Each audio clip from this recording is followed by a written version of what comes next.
भगवा समो के खिचड़ी खवाए जगन्नाथ लाई तेली कुल के राके ते हमान ला मोर कर्मा मैया दाई तेली कुल के राके ते हमान ला ओ दाई भक्ति में बांधे भगवान ला।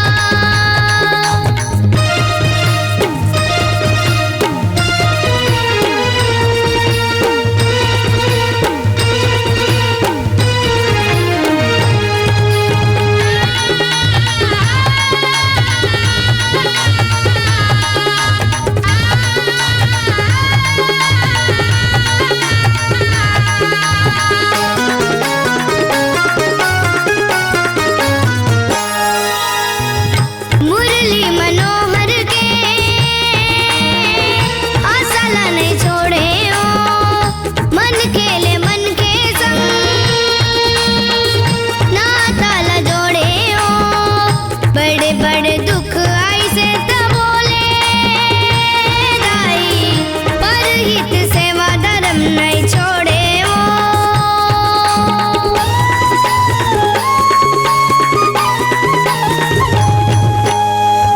मुरली मनोहर के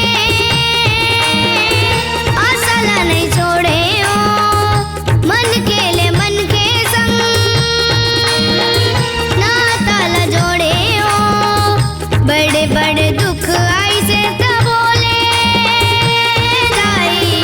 पर हित सेवा धर्म नहीं छोड़े ओ जगन्नाथपुरी में जाके प्रभु लावो खिचड़ी खवा के कर डारे बस माँ भगवान ला दाई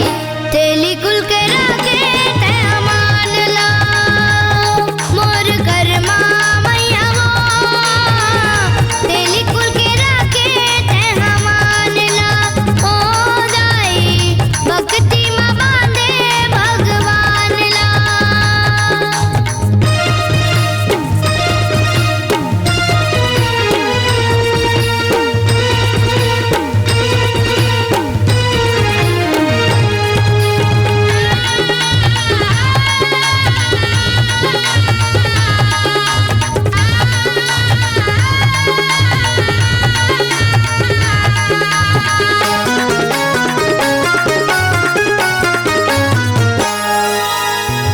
भाव भजन माँ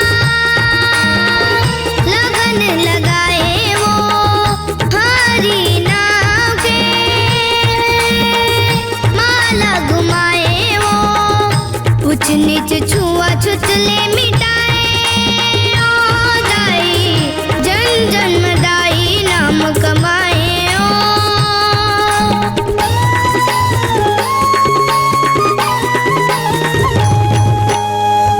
भाव भजन माँ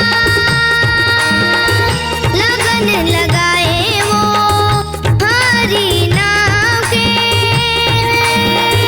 माला घुमाए वो ऊंच नीच छुआछूत ले